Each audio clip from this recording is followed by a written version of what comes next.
Over the past few weeks, I've been producing all kinds of Age of Sigmar Warcry content, and a number of you folks have asked about the terrain I've painted up. So for this video, I will go over my paint scheme, the techniques I used to achieve this look, and some reasoning why I chose certain paints and performed certain tasks. First off, we will start with some basic glamour shots. I tried to actually go off the box art theme, and the walls actually turned out more green than gray. At first I was a little taken aback by this, but have grown to like the way it turned out. Also, I apologize that I did not do a step-by-step painting tutorial of my terrain as I was painting it, but now you are granted a fancy terrain slideshow.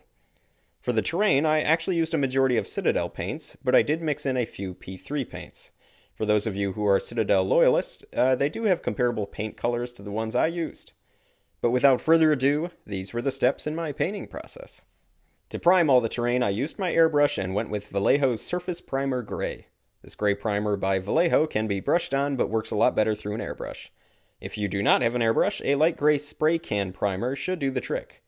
Next we will focus on the stone walls. To start, I used the Militarum green contrast paint over everything that was stone. For all the terrain, I ended up using 1.5 pots, so keep this in mind if you are wallet conscious. Next I did a pretty heavy dry brush with the Dawnstone dry paint. I went pretty heavy with this, but not completely overboard. Then I went over select spots with the wash Agrax Earthshade just to add a little bit more depth to the stone. And finally I hit it last with a dry brush of Pallid Wych flesh.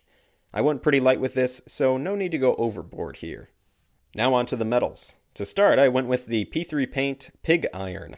I'm a huge fan of P3 paint metallics. I had a bad experience with the Citadel metallic a while back, tried out some P3 and have been a big fan of them since. Anywho, I then hit a majority of the metals with an Agrax Earthshade wash and sprinkled in some Typhus Corrosion in select spots as well.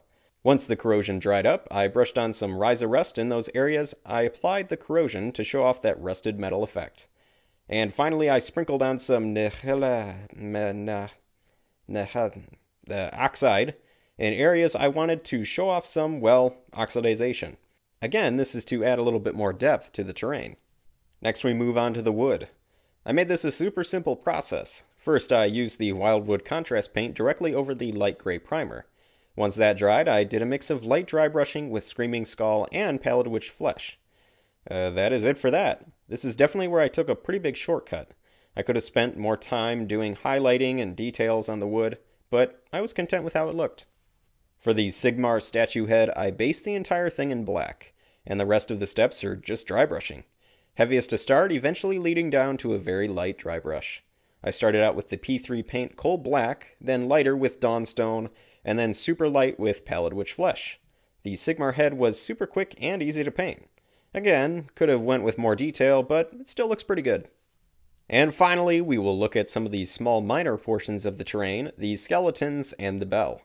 For the skeletons, I went with a quick base coat of Screaming Skull, washed them with Agrax Earthshade, and once this took its time to dry, I dry brushed them with Pallid Wych flesh. For the bell, I went with the P3 metallic paint Molton Bronze.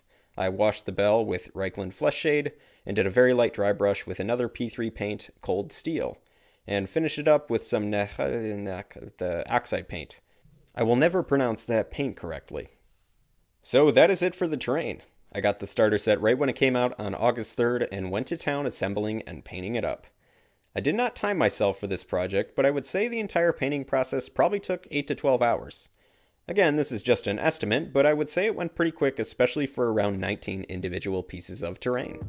Now, I definitely could have taken more time on the terrain, maybe added more detail on the stone, and maybe the Sigmar statue, but when you want to paint something quick, you can't be disappointed in your work for the spots you cut corners on. Overall, I like how the terrain turned out and really enjoyed painting it up. So, I hope this covers any questions you all had about how I painted up my terrain, and as always, there will be a paint list down in the description below. I want to thank you all for watching, and of course, happy gaming.